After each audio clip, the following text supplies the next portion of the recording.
안녕하세요. 오늘 저는 1차 의료 방문 진료 시범 사업에 대해서 말씀드리려고 나왔습니다. 오늘은 실제와 사례를 중심으로 말씀드릴 거고요. 저는 대전 민들레 의료복지 사회적 협동조합에서 일하는 가정의학과 의사 박지영이라고 합니다. 반갑습니다. 네, 오늘 목표를 간단히 4가지 정도 정해봤는데요. 일단 모르는 분들도 많으실 거라서 방문진료 시범 사업이 어떤 것인지 개괄적으로 좀 살펴보고 실제로 제가 어떤 방식으로 방문진료를 하고 있는지 말씀을 드리고 그리고 몇 가지 사례들을 소개해 드릴 거예요. 그리고 마지막으로는 제가 생각하는 이 시범 사업의 한계나 개선점을 좀 생각을 해서 말씀드려보려고 합니다. 네, 1차 의료 방문진료 시범 사업 조금 관심이 있으셔서 이 방송을 이제 보고 계실 텐데 그 간단히 말씀을 드리자면은 거동이 불편한 환자를 의사가 집으로 직접 방문을 해서 의료 서비스를 제공을 하는 거예요. 그래서 그 밑에 방문진료 개념도를 보시면은 집에 계신 거동 불편자가 방문진료 요청을 하면 의사가 이분이 거동이 진짜 불편하구나 하고 확인을 하고 그래서 방문진료가 필요하다는 게 확인이 되면 뭐 예약을 하든 아니면 바로 나가든 방문진료를 하게 되는 겁니다. 예를 들어서는 이런 환자분들이 있을 거예요. 뭐 뇌경색이나 어떤 장애 때문에 생긴 마비가 있으시다던가 수술 후에 상태에 따라서 이제 거동이 불편한 분들, 암이나 말기 질환이신 분들, 그리고 인공호흡기 등 의료기를 부착하고 계신 경우, 신경퇴행성 질환, 뭐 욕창이나 궤양이 있는 경우, 그리고 이 이외에도 정신과적으로 질환이 있으셔서 병원에 내원하지 못하는 분들, 그리고 심한 치매 등 인지기능 장애가 있는 분들이 대상자로 예를 들 수가 있어요. 보통은 의원을 한 번 이상은 내원을 해서 진료받은 경험이 있는 환자를 대상을 하라고 이제 원칙을 정해져 있는데 한 번도 그 진료를 보지 못했던 환자도 이분이 진짜 방문 진료가 필요하다라고 의사가 판단을 하면 가능합니다. 그럼 거동이 불편하지 않은 환자는 어떡하냐? 방문 진료는 할 수 있는데 수가를 이제 환자가 전액 부담을 해야 되는 거죠. 그러면은 이 시점에서 이제 궁금하실 거예요. 수가가 얼마냐? 네. 지금 2022년 기준으로는 이렇게 되어 있어요. 방문진료 코드가 2가지로 분류가 되어 있습니다. 방문진료 1과 2가 있는데요. 1은 12만 4,280원, 2는 8만 6,460원 이렇게 되어 있어요.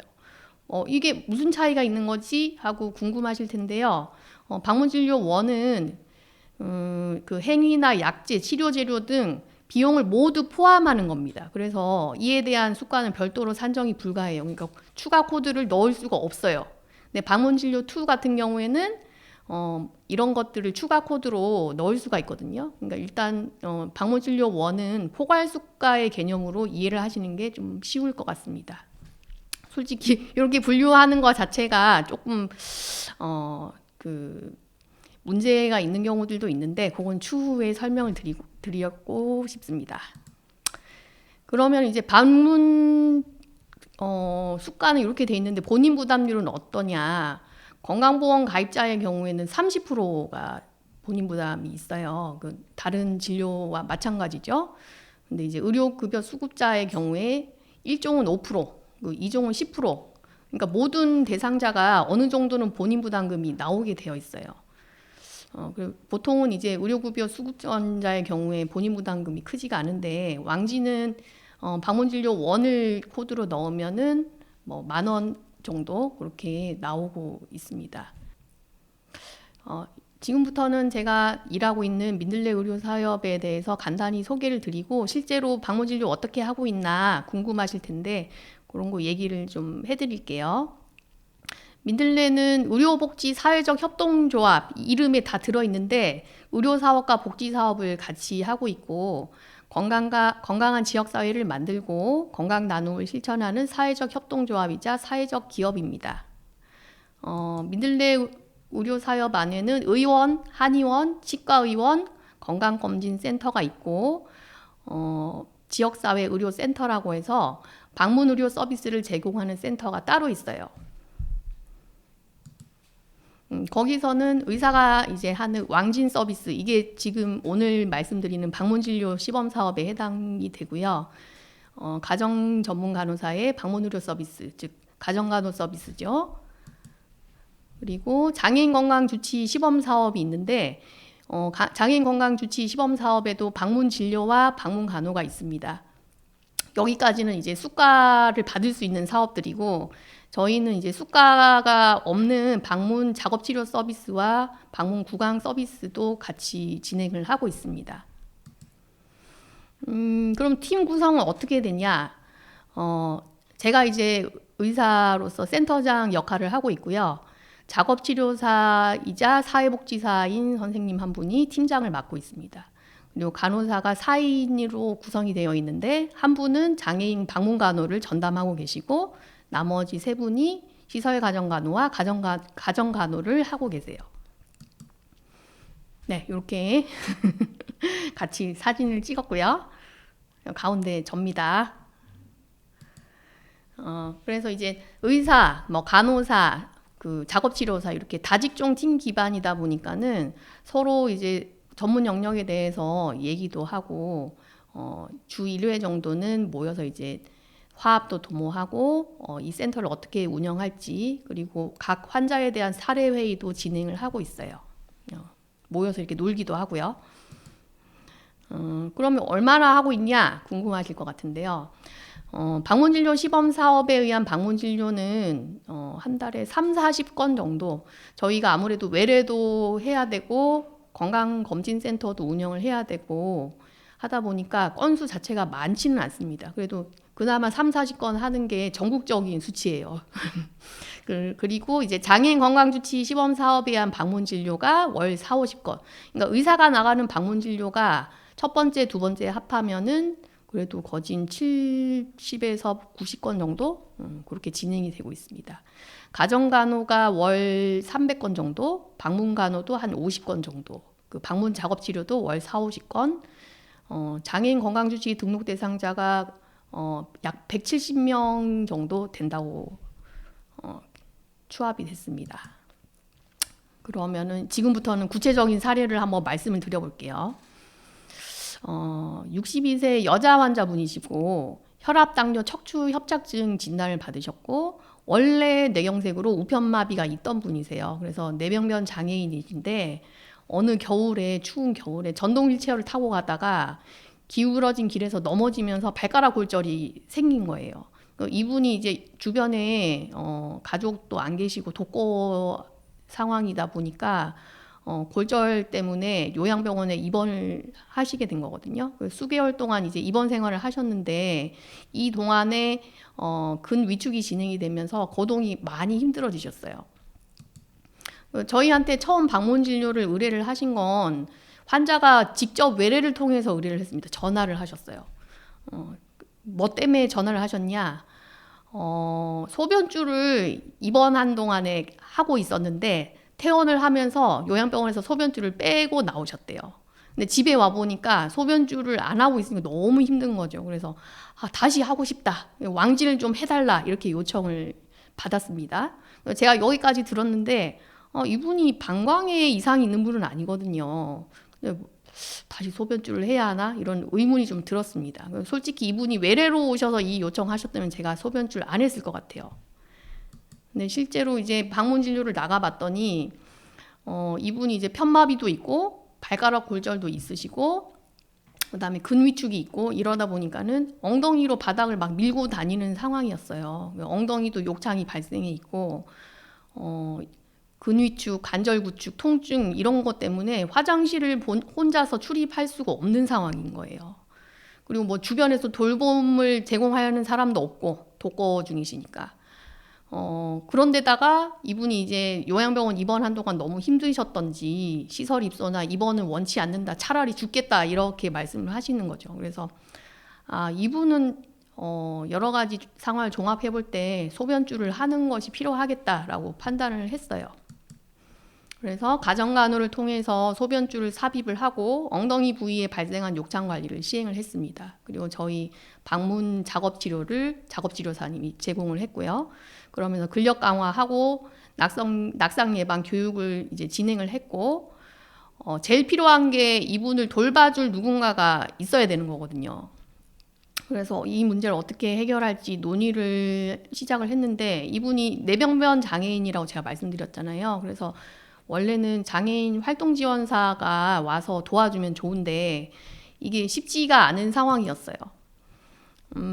이분이 이제 만으로 62세다 보니까는 사실은 노인 요양 소견, 노인 장기 요양 등급의 대상자는 아닌데 뇌병변이 있으시니까는 노인성 질환으로 노인 요양 등급을 받으셨던 거예요, 과거에. 한 번 노인 요양 등급을 받으셨던 분은 활동 지원 서비스를 받을 수가 없습니다. 이런 부분 선생님들이 알고 계신지 모르겠는데, 돌봄에 있어서는 활동 지원이냐, 노인 요양이냐, 이런 상황들이 어떻게 진행되는지 좀 알고 계시면 환자 볼 때 훨씬 도움이 많이 되시거든요. 그래서 이분 같은 경우에는 어쩔 수 없이 노인 요양 등급을 받아야 되는데, 또 힘든 상황이 급성기 질환자다 보니까는 급성기 질환은 최소 그 이벤트가 발생한 지 3개월이 지나야 등급 판정이 가능하거든요. 그래서 등급이 못 나오는 상황이었어요. 사실은 이 상황이 너무나 힘든데 등급이 안 나오고 혼자 지내셔야 되니까 저도 막 화가 나는 거죠. 어떻게 해야 되냐, 우리 다른 원장님들께 상의를 했더니 긴급 돌봄 자원을 좀 써보자. 그리고 저희 민들레 의료사협에서는 이제 돌봄을 같이 하고 있기 때문에 건강 리더를 좀 활용해보자, 이런 의견들이 나왔어요. 그러다 보니까 사실 이제 당장 돌봄이 안 되다 보니 이분이 혼자 뭘 생활을 하려면 어떻게든 혼자 움직이셔야 되잖아요. 그러다가 또 다치셨어요. 어떻게 이렇게 등급을 빨리 받아서 도와주실 분이 오셔야겠다. 그러면 이제 등급 신청을 빨리 해달라고 요청을 해보자, 이렇게 의견을 모으고 지역 케어 회의에 요청을 해서 최대한 빨리 등급을 받으실 수 있도록 진행을 좀 해봤습니다. 그래서 결국은 장기요양 등급 상급을 받으셨고, 저희한테 이 등급 나오자마자 연락 주셔가지고 저희가 축하드린다고 이렇게 인사도 드렸었어요.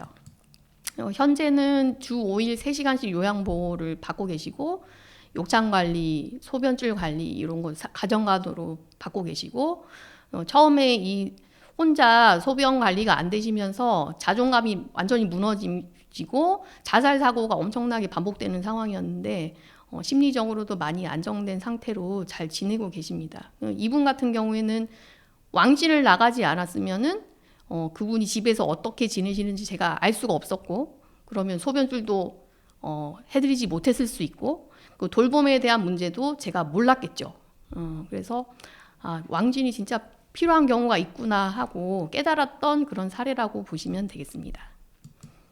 두 번째 사례는 이제 80세 남자 환자분이신데요. 저희 병원 근처에 임대 아파트 거주 중인 독거 어르신이에요. 그래서 2004년 방광암 수술을 하시고 배뇨곤란으로 약물 복용도 하고 계시고, 혈압, 고혈감소증, 신장기능 저하 이런 거 있으시고요. 작년 3월에 혼자 산에 가셨다가 구덩이에 걸려서 낙상을 하셨고, 이것 때문에 좌측 고관절 골절, 그리고 수술하고 입원 치료를 받으셨어요. 퇴원을 하고 나오셨는데 수술 부위에 통증이나 진물이 간간히 있으셔서 외래로 왔다 갔다 하면서 제가 봐드리고 있는 상황이었어요. 근데 방문진료가 의뢰가 들어온 겁니다, 이분에 대해서. 어떤 분이 의뢰를 주셨냐면은 주민센터 사회복지 담당 직원이 저희한테 의뢰를 주신 거예요. 그 의뢰 내용은 최근에 이분이 인지기능이 떨어진 것 같다, 자꾸 엉뚱한 행동하시고 식사도 잘 안 하려고 하시고, 방문해서 저한테 이제 치매 진단을 좀 해달라, 이런 내용의 의뢰를 주신 거예요. 일단은 나가봤죠. 방문진료 시 당시 상황을 제가 사진으로 찍은 건데요. 보시면 이제 음식물이랑 막 배설물이랑 이런 것들이 막 뒤섞여 있고 집안이 엉망인 상황이었습니다. 그 어르신도 계속 누우려고 하시고 말씀도 이제 어눌하시고, 그래서 이건 좀 이상한데 그 집안 위생 상태도 엉망이고 횡설수설하고 자꾸 누우려 하고 그런데 또 바이탈은 괜찮고 탈수도 좀 있으시고 그래서 일단은 인지기능 검사를 하고 혈액 검사, 소변 검사 등 시행을 하고 수액 처치도 해드리고 저랑 이제 같이 갔던 분들이 몇 분이서 환경 정리도 하고 그렇게 했어요. 그 다음날 이제 혈액 검사 결과가 나와서 봤더니 아니나 다를까 탈수도 있으시지만 감염이 의심되는 상황이었던 거죠. 요로 감염이었고요. 그래서 일단 이분은 사회복지 담당 직원은 치매다 이렇게 해서 저한테 의뢰를 주셨는데 제가 직접 나가보니 치매가 아니고 감염에 의한 선망으로 판단이 된 거죠. 그래서 바로 응급실로 가셔야 된다. 그래서 입원을 권유를 해드렸고 대전에 있는 충남대병원 중환자실에 입원을 하셨어요. 결국 이분이 이제 선망이 더 심해지셔가지고 그래 다행히 요로감염으로 요로감염 폐혈증 진단하에 치료를 잘 받으셨고요. 호전이 되셔서 요양병원으로 전원을 하셨어요. 근데 이분이 이제 저희 병원하고 워낙 인연이 오래된 분이시다 보니 이번 상황에서 병원으로 연락을 하셨어요. 저 좋아졌는데 이제 독거 노인이시다 보니까 보호자가 없어서 퇴원이 어려운 거예요. 그쪽에서도 보호자가 없는 상황인데 그 퇴원시켰다가 또 안 좋아지시면 책임 소재가 있으니까 쉽게 내보내기 힘들고 저한테 전화를 하셔가지고 돌아가고 싶어요, 뭐 보고 싶어요 이러시는 거예요. 그래서 처음에 이제 저한테 의뢰를 주셨던 주민센터하고 이분에 대해서 퇴원을 어떤 식으로 진행할지 논의를 했고요. 결국은 이제 누군가가 돌봐줘야 되니까 노인 요양 서비스 연계를 하면서 결국 올해 3월에 퇴원을 하셨고요. 이런 식으로 집안 환경도 아주 깔끔하게 정리해드리고 아주 행복하게 지금 잘 지내십니다. 네. 방금 그분 같은 경우에도 사실은 이제 그 사회복지사죠. 그러니까 주민센터 사회복지 담당 직원분 같은 경우에는 의료인이 아니시다 보니까 이분에 대한 의학적인 판단을 하기 힘들었던 거거든요. 의료진이 가서 직접 판단하기 전에는 이분의 상황이 정확하게 파악이 안 됐고, 정신적으로도 힘들고 선망이 있으시니까 병원에 나오기도 힘든 상황이었기 때문에 왕진이 적절한 순간에 이루어지지 않았으면은 자칫 잘못하면은 더 안 좋은 상황이 처했을 수도 있는 거라서 두 번째 케이스도 제가 이제 겪어보니 이런 분들이 진짜 왕진 필요하겠다 이런 생각을 많이 했고요.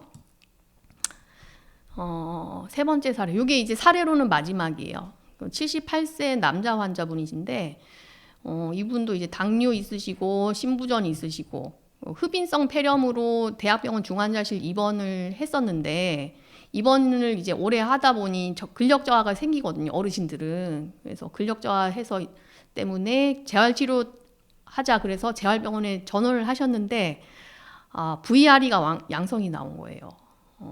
그러다 보니까 재활은커녕 그냥 1인실에 한 달간 격리 상태로 지내셨거든요. 그러니까 이제 재활 때문에 입원했는데 오히려 이제 근위축이 더 심하게 진행이 되어서 걸어 들어갔다가 와상 상태로 퇴원을 하셨습니다. 당시에 이제 흡인성 폐렴이 있으셨던 분이니까 이분은 그냥 L튜브를 콧줄을 평생 해야 된다 그렇게 듣고 나오셨대요. 처음에 저희한테 이제 방문 진료를 보호자가 의뢰를 하셨는데 욕창이 약간 있으셨고요. 계속 누워 계시니까. 그다음에 그 L튜브 콧줄 관리 위해서 방문 진료를 요청을 하셨어요. 그 홈페이지 보고 요청하셨다고 하더라고요. 제가 이제 방문을 나갔습니다. 나갔더니 주 보호자가 배우자분이신데 어쩔 수 없이 이제 생계를 위해서 직장을 나가셔야 되고 그러다 보니까 점심 때는 식이 진행이 안 되는 거예요. 이분이 혼자 계시기 때문에 돌봄 공백이 이때 있었고 계속 침대에 누워만 지내시니까는 근노쇠가 점점 더 진행이 되고 L튜브를 하고 계신데 입으로는 자꾸 먹고 싶은 거예요. 그러니까 먹는 즐거움이 크잖아요. 그러니까 먹지 못하니까 계속 우울감이 생긴 거죠. 그러다 보니까 누가 먹이지도 못하고 L튜브 하고 계시니 본인이 혼자 입으로 드시지도 못하니까는 식사량도 적고 수분 섭취도 적고 그러면서 다시 또 근노쇠가 진행되고 이런 악순환에 빠져 있는 상황이었습니다. 그 기본적인 혈액 검사를 진행을 했더니 저나트륨 혈증이 발견이 됐고요. 이거는 이제 가정간호와 왕진을 통해서 계속 수액 처치하고 하면서 교정을 했고, 이 저나트륨 혈증의 원인이 된 그 혈압약을 조절을 해드렸고요. 그다음에 L튜브로도 그 식이 보충을 충분히 해야 하기 때문에 단백질 식이를 보충 위해서 뉴케어를 추가를 했습니다. 그리고 이제 돌봄 공백을 해소하기 위해서 요양 등급을 좀 조정을 해드려야 되겠다 해서 의사소견서를 제작성하고 민들레에서 건강 리더를 연결을 해드렸어요. 그랬더니 요 정도만 했는데도 혼자 앉으셨어요. 그 기립 자세를 유지하기 위해서 이제 방문 재활을 하는데요. 방문 재활이라는 게 특별한 건 아니고요. 저희가 이제 뭐 재활의학과 의사가 있거나 그런 상황은 아니라서 오래 앉아 계시는 게 지루하지 않도록 도와드리는 거예요. 그래서 뭐 오목도 같이 더드리고 뭐 장기 두고 뭐 그림 그리고 뭐 대화도 하고 노래도 부르고 뭐 이런 식으로 방문 재활을 해드렸고, 요거는 이제 건강 리더라는 자원활동가가 해주시는 거예요. 근력 강화를 위해서 세라밴드 침대에 묶어가지고 이거 잡아당기고 뭐 다리로 이렇게 운동하시라 그런 거 간단한 운동법 교육해드리고, 보호자와 환자에게도 배우자와 요양보호사에게도 교육을 해서 지속적으로 이런 재활을 유지할 수 있도록 했어요. 이분이 근데 이제 입으로 식사하고자 하는 의지가 엄청 강하셨거든요. 그래서 L튜브 꽂고 한번 먹어보고 싶다. 그래서 저희가 그냥 막 진행하기는 좀 위험이 있어서 잘 아는 재활의학과 전문의 선생님께 방문을 좀 해달라 요청을 해서 한번 직접 나오셨고요. 자문을 받아서 한번 위험도를 평가해봤더니 가능하겠다. 그래서 시기 진행을 시작을 했습니다. 이때. 그랬더니 기적이 일어났어요. 작년 5월부터는 이제 집안에서 보조기 이용해서 보행을 시작하셨고요. 작년 11월부터는 집에 계신 게 아니고 외출을 시작을 했습니다. 외래로 내원을 하기 시작하셨고, 병원으로 이제 왔다 갔다 하는 상황이 되신 거예요. 와상인 분이 집에서 할 수 있는 여러 가지 조치들을 함으로써 나중에는 외래로 다닐 수 있는 환자가 된 거죠. 현재는 입으로 식이 진행하면서 우울감도 많이 해소됐고 영양불균형도 해소됐고, 그 요양보호사와 보호자가 이제 지속적으로 환자 상태에 대해서 저희와 소통을 하고 계시거든요. 그 재활운동도 꾸준히 진행을 하고 있고, 집안에서 보행하다가 낙상하시면 안 되니까 주거환경 개선도 구청의 지원을 받아서 해드렸습니다. 네. 그래서 이제 사례에서는 요런 분들은 방문 진료를 해서 정말 그 개입을 하면 도움이 많이 되는구나 하는 것도 좀 보여드리고 싶어서 요 3가지 사례를 좀 말씀을 드렸어요. 물론 이제 방문 진료를 의사 혼자 하는 것과 또 여러 저희처럼 팀으로 그 접근하는 것이 조금씩은 다를 수 있는데, 선생님들도 이런 것들이 아주 거창한 건 아니기 때문에 조금만 노력하시면은 정말 크게 환자한테 도움을 줄 수 있을 거라고 생각을 하고 있습니다. 실제로 방문 진료 대상이 되는 분들을 생각을 해보니까 장애인분들 많으시고요. 중증 장애인분들이나 뭐 정신과 쪽 장애인분들도 방문 진료 대상이 되시고, 노인분들은 당연히 이제 방문 진료의 대상이 되시고요. 그리고 암이나 말기 질환 때문에 삶의 마지막을 준비하는 분들도 방문 진료의 대상으로 많이 들어오십니다. 그리고 이제 급성기 질환, 뭐 수술이나 크게 뭐 중환자실 입원하셨다던가 뭐 이런 급성기 질환자가 퇴원 후에 관리를 위해서 방문 진료 요청하시는 경우들도 있어요. 그러면 의뢰는 어떻게 오냐? 보통은 저희 병원 같은 경우에는 외래에서 보호자가 찾아와가지고 방문을 좀 해달라고 요청하는 경우가 많습니다. 기존에 이제 다니시던 분이 상태가 많이 안 좋아지셨다거나 뭐 수술을 하셨다거나 이런 경우들이죠. 그리고 홈페이지에 저희가 이제 그 방문 진료에 대한 소개를 했기 때문에 그 홈페이지 통해서 문의하는 경우도 종종 있으시고, 그 타 요양기관에서 의뢰가 들어오는 경우도 꽤 많아요. 그래서 의료기관에서 그쪽 진료협력센터 통해서 오는 경우도 있고, 장기요양센터 아니면 노인복지관, 장애인복지관에서도 방문진료 의뢰가 많이 오고 있습니다. 그리고 이제 주민센터나 구청 사회복지과에서도 좀 어려운 환자분들 많이 의뢰 주시거든요. 방문진료하는 의료기관이 아직 많지 않다 보니까 그쪽에서도 의료적인 개입이나 뭔가 필요한 경우에는 저희 쪽으로 의뢰를 많이 주세요. 저희 병원에서 이제 구글 폼으로 이렇게 구글 독스를 가지고 서비스 신청을 받고 있거든요. 그래서 간단한 뭐 인적사항이나 뭐 어떤 서비스를 원하는지 이런 것들을 이렇게 입력을 해주시면은 저희가 다시 연락드려서 스케줄을 잡는 형식으로 하고 있어요. 그러면은 가서 뭐 하냐? 외래에서 하는 거랑 뭐가 다르냐? 이런 것도 궁금하실 수 있는데요. 외래에서 하는 것과 비슷한 부분도 많고 조금 다른 부분들도 있습니다. 그래서 위에 있는 세 가지는 외래에서 하는 것과 거의 동일하다고 보시면 되는데요. 환자 건강 상태를 파악을 하고 필요한 검사나 처치를 하고, 그리고 평소에 복용 중인 약물 파악하고 관리해드리는 것, 이런 것들은 이제 의사라면 누구나 하는 것들이잖아요. 이런 거 할 수 있고, 아래쪽 부분들이 조금 이제 방문을 나가면 좀 더 할 수 있는 것들인데, 돌봄 상황을 파악할 수 있어요. 이분이 어떻게 집에서 지내시는지, 누가 이분을 주로 돌보고 계신지, 이런 것도 중요하거든요. 그래서 동거 보호자가 누구신지, 요양 등급이 있는지 없는지 이런 것들 파악을 해야 되고, 그다음에 영양에 대한 상태 확인도 필요합니다. 식사를 어떻게 하고 계신지, 저는 뭐 어떤 경우에는 양해를 구하고 냉장고도 확인하고 이렇게 하거든요. 그래서 위생 상태도 확인해야 하고요. 특히 어르신들이나 장애인분들은 저희는 이제 원칙적으로 가면 꼭 발을 확인하자 이렇게 하고 있는데, 왜냐하면 발이 관리가 잘 안 되는 분들도 워낙 많고 다른 데는 깔끔해도 발이 엉망인 분들 많거든요. 기본적으로 발 관리가 잘 되는 분들은 모든 관리가 잘 된다고 봐야 돼요. 근데 발이 엉망인 분들은 다른 데가 깔끔해도 어딘가가 공백이 있는 겁니다. 그래서 발을 꼭 확인하자는 걸 원칙으로 하고 있어요. 그리고 이분들이 어떤 환경에서 사시는지도 굉장히 중요하거든요. 특히 어르신들은 낙상 위험이 있으시기 때문에 만약에 넘어지시는 분들 계시면은 어디서 넘어지시는지, 어디가 걸리는지 이런 것들을 꼭 평가를 해야 되고요. 그다음에 집에서 할 수 있는 간단한 운동도 알려드리고, 집에서 이제 만약에 보조기 같은 거 쓰시고 계시면 제대로 사용하고 있는지, 아니면 어떤 보조기가 적당한지 이런 것들도 추천을 해드릴 수 있습니다. 이런 것들은 그 생활 환경에서 확인하지 않으면은 잘 모르거든요.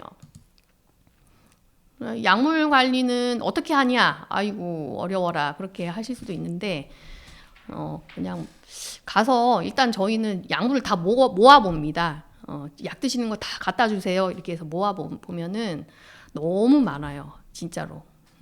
그래서 유통기한 지난 것도 많고, 무슨 약인지 모르는 약도 많고, 약 제대로 복용하지 못하는 경우도 많고, 그래서 이거 무슨 약이에요 물어보면은 엉뚱한 대답하시는 분들도 많고요. 그래서 약물은 꼭 확인을 해보시면 좋을 것 같아요. 그래서 이런 식으로 쭉 모아가지고 제대로 약이 들어가고 있는지, 아니면 들어가지 말아야 할 약이 들어가는지 이런 거 확인해야 되고요.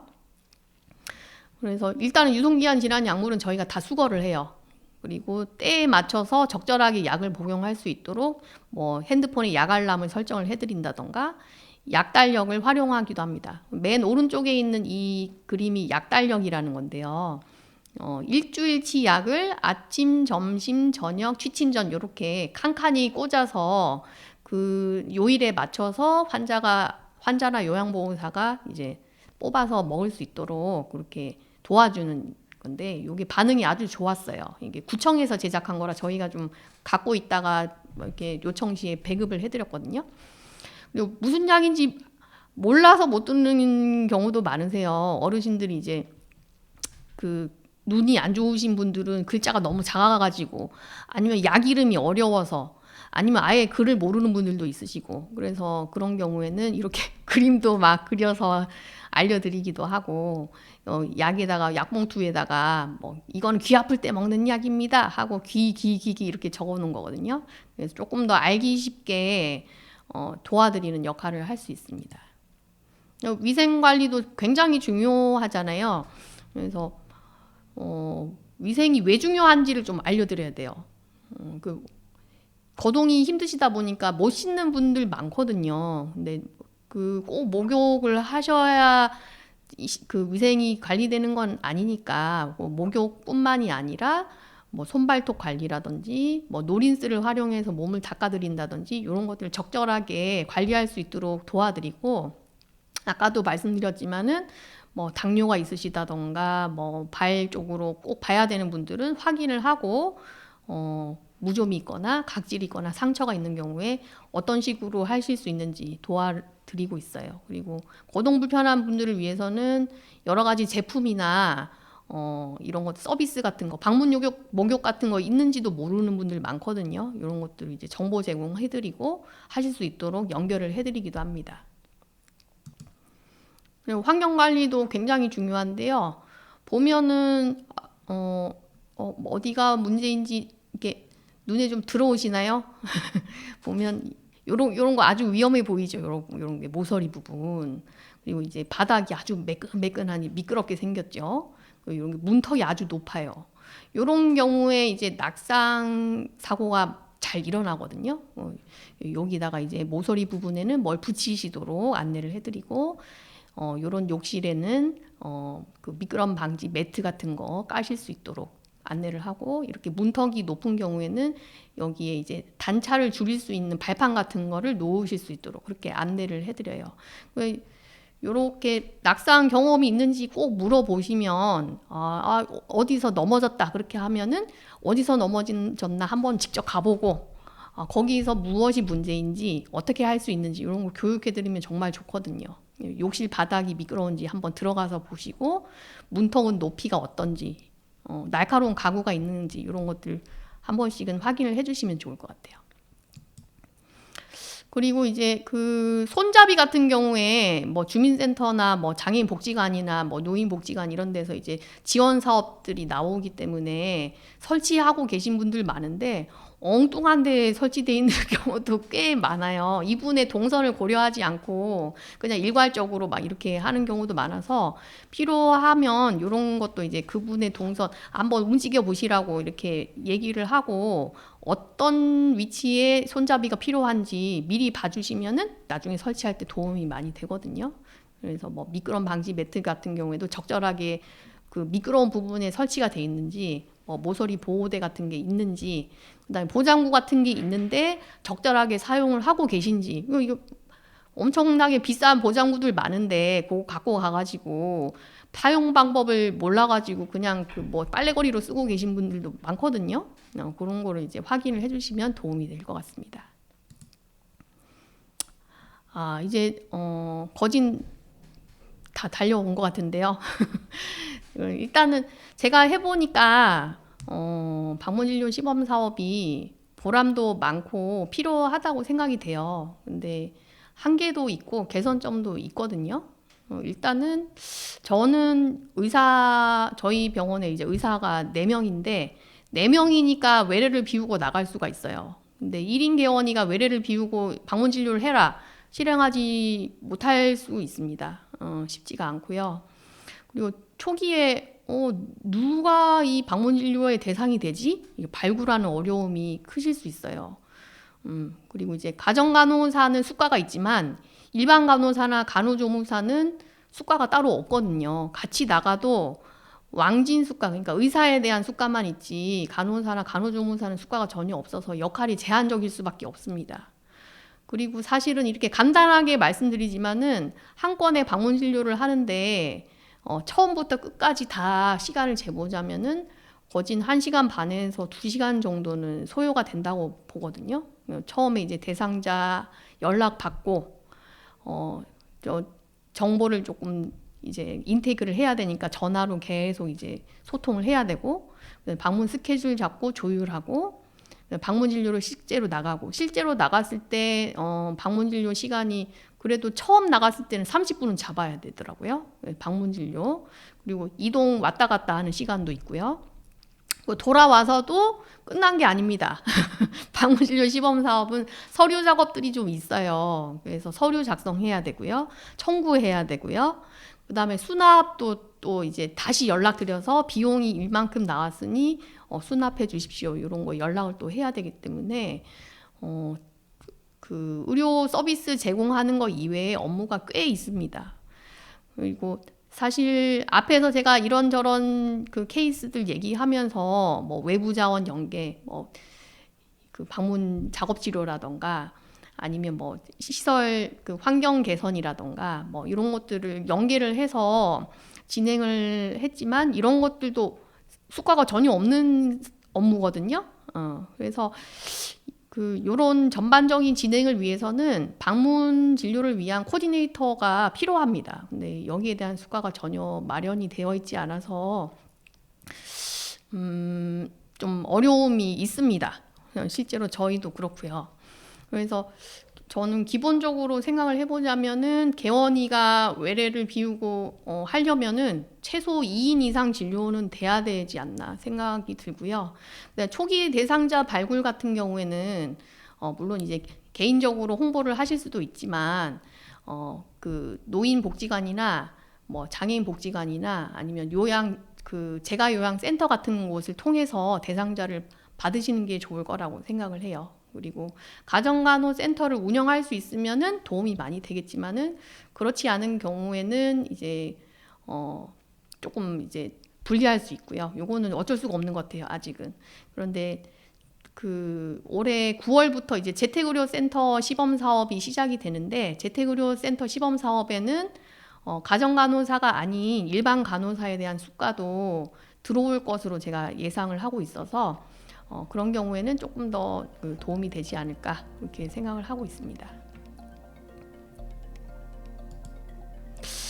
네, 이런 한계에도 불구하고 거동이 불가한 대상자들의 의료 접근성을 위해서 방문 진료는 당연히 필요하다고 저는 생각합니다. 그리고 이렇게 방문 진료를 나가기 시작하면은 지역 사회의 여기저기에서 막 의뢰가 들어오거든요. 그래서 그 최근 핫 이슈잖아요. 커뮤니티 케어의 중심축으로서의 역할을 할 수가 있고요. 그러면서 지역사회 건강에 앞장설 수 있을 거라고 생각을 하고 있습니다. 그래서 제가 뭐 두서없이 얘기를 드렸지만 많은 선생님들이 관심 가져주시고 참여해 주시면 정말 감사할 것 같습니다. 네, 제가 말씀드릴 건 여기까지고요. 네, 감사합니다.